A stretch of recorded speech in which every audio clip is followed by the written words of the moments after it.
Good morning everyone. मैं doctor सुधा मित्तल।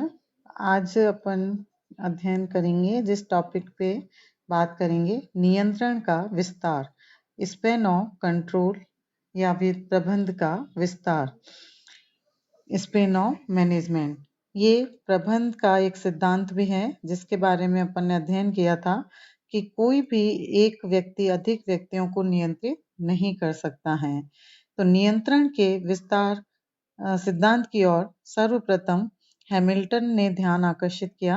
उन्होंने ये स्पष्ट किया कि सामान्य मानव मस्तिष्क प्रभावशाली तरीके से 3 से 6 मस्तिष्कों पर नियंत्रण कर सकता है। यानी एक व्यक्ति 3 से 6 व्यक्तियों को आसानी से नियंत्रित कर सकता है। सन 1933 में प्रबंध विशेषज्ञ B.A. ग्रेकुनस ने इस सिद्धांत का प्रतिपादन किया। उन्होंने अपने लिखित रिलेशनशिप इन ऑर्गेनाइजेशन में शीर्ष एवं अधीनस्थों के संबंधों का अध्ययन करके यह बताया कि अधीनस्थों की संख्या इतनी हो जितनी कि एक उच्च अधिकारी प्रभावपूर्ण ढंग से नियंत्रित कर सके। उन्होंने इसके लिए एक गणितीय सूत्र भी दिया और यह बताया कि उच्च अधिकारी और अधीनस्थों के मध्य अनेक प्रत्यक्ष, वर्गीय एवं प्रतिसंबंध क्रॉस रिलेशनशिप होते हैं और इन संबंधों में अधीनस्थों की संख्या में आंशिक वृद्धि होती है।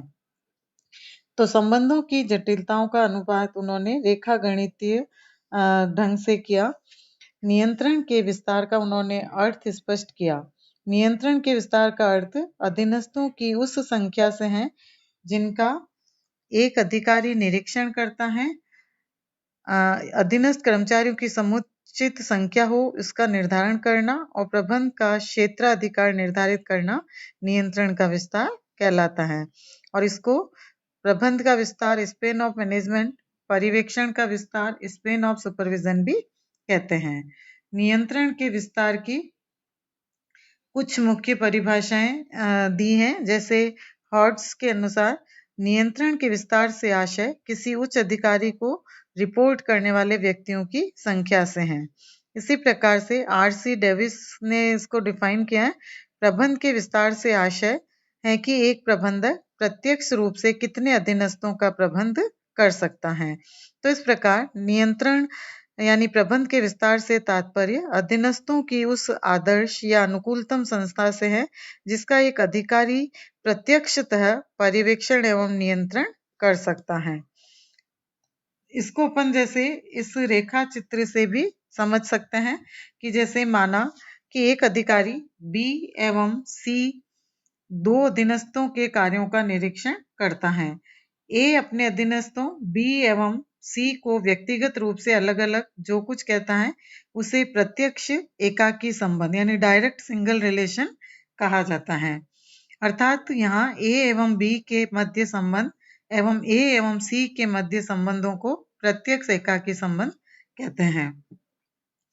A की उपस्थिति में B का C से संबंध तथा C का B से संबंध प्रतिसंबंध क्रॉस रिलेशंस कहलाएगा। A का B से संबंध C के साथ एवं A का C से संबंध B के साथ इन्हें प्रत्यक्ष समूह संबंध कहते हैं। तो ग्रेकुनाज के द्वारा बताए गए विभिन्न संबंधों को इस रेखा चित्र से भी हम समझ सकते हैं। ग्रेकुनाज ने इसको एक सूत्र के अंतर्गत प्रस्तुत किया है। ग्रेकुनाज ने एक सूत्र दिया कि जैसे प्रत्यक्ष संबंध इजिकल टू अधीनस्थों की संख्या यानी कि n, प्रति संबंध n is equal to n minus 1, प्रत्यक्ष समूह संबंध n is equal to n equal to n minus 1, कुल संभावित संबंध is equal to n 2n upon 2 plus n minus 1। उक्त सूत्रों में n कुल संबंधों को व्यक्त करता है और n अधीनस्थों की संख्या को दर्शाता है। तो इस प्रकार से ये जो ग्रेकुनाज के सूत्र के अनुरूप ये तालिका दी है टेबल, उस टेबल में संबंधों की गणना की जा सकती है। जैसे इसके अंदर यदि अधीनस्थ कर्मचारियों की संख्या 6 है तो इससे उत्पन्न कुल संबंधों की संख्या की गणना इस सूत्र के द्वारा की जा सकती है। तो इसके अंतर्गत जैसे 6 रिलेशन से यानी अधीनस्थों की संख्या 6 है तो प्रत्येक एकाकी संबंधों की संख्या 6, प्रति संबंधों की संख्या 30 और प्रत्येक समूह संबंधों की संख्या 66 हो जाती है और इस प्रकार से कुल संभावित संबंधों की संख्या 220 हो जाती है।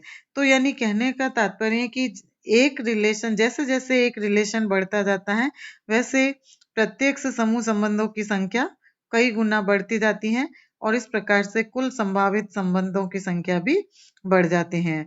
तो इसलिए इस सूत्र के अनुरूप ग्रेकुनाज ने कुल संबंधों की संख्या को ज्ञात किया। तो यदि 6 अधीनस्थ कर्मचारियों की संख्या 6 है तो इसमें कुल जो संबंधों की संख्या आएगी गणना करते हुए वो हो जाएगी 222 यानी 222।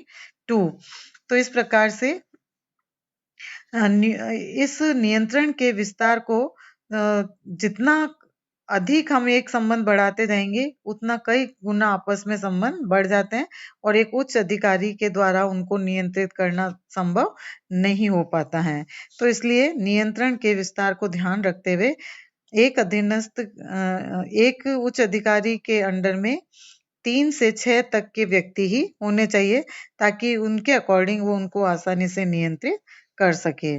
नियंत्रण के विस्तार को प्रभावित करने वाले घटक में न्यूमैन एंड समर के अनुसार नियंत्रण के विस्तार को प्रभावित करने वाले घटक अधीनस्थों की योग्यता, उच्च अधिकारियों की योग्यता, पर्यवेक्षण पर दिया जाने वाला समय, पर्यवेक्षित क्रियाओं की प्रवृत्ति एवं महत्व, स्थायी आदेशों का प्रयोग, अधीनस्थों में सहयोग की भावना, केंद्रीकरण की मात्रा एवं क्रियाओं की पुनरावृत्ति, नियंत्रण, व्यवसाय एवं संप्रेषण व्यवस्था आदि होते हैं। तो इस प्रकार से ये सारे जो घटक हैं ये नियंत्रण के विस्तार को प्रभावित करते हैं।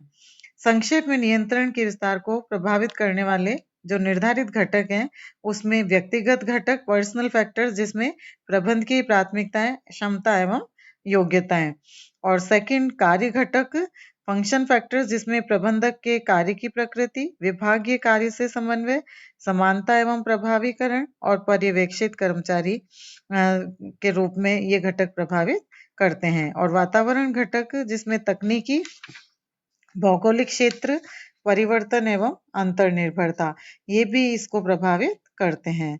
नियंत्रण के विस्तार के सिद्धांत की कुछ इसकी क्रिटिसिज्म भी दिए हैं, आलोचनाएं कि इसमें ग्रेकुनाज के ने जो अधीनस्थों के विभिन्न संबंधों को ज्ञात करने के लिए जिन गणितीय सूत्रों का प्रतिपादन किया है उसमें कुछ कमियां होने के कारण इसकी कुछ आलोचनाएं भी की गई हैं। जैसे निश्चित अनुपात का इसमें अभाव होता है। एक अधिकारी के अधीनस्थों की संख्या बढ़ने से उसके संबंध एवं दायित्व तो बढ़ते हैं किंतु अधीनस्थों की संख्या और दोनों में पाए जाने वाले संबंधों में इस गणितीय सूत्र के अनुसार एक निश्चित अनुपात नहीं पाया जाता है। उसी प्रकार से संबंधों की आवृत्ति एवं कठोरता का उल्लेख नहीं है। इसमें संबंधों की जो फ्रीक्वेंसी है और जो कठोरता है, सेवेरिटी है के बारे में कुछ भी नहीं बताया गया है।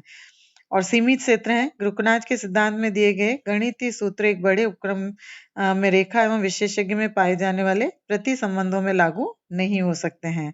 इसी प्रकार इसका बहुत ही सीमित उपयोग सेवा कार्यों जैसे वित्त, विक्रय एवं सेवी वर्गीय आदि में इस सिद्धांत का उपयोग बहुत ही सीमित मात्रा में किया जा सकता है।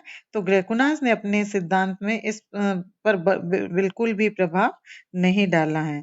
तो ग्रेकुनाज के इस सिद्धांत की आलोचनाओं के बावजूद भी उसने प्रबंध के नियंत्रण को आकर्षित किया है और अधीनस्थों की संख्या में वृद्धि होने के संबंधों में गणितीय वृद्धि होती है, इसके लिए नियंत्रण आवश्यक है। तो कुल मिलाकर नियंत्रण के विस्तार के इस सिद्धांत के आधार पर हम ये कह सकते हैं कि कम से कम अधीनस्थों की संख्या होनी चाहिए ताकि आसानी से उनको नियंत्रित किया जा सके।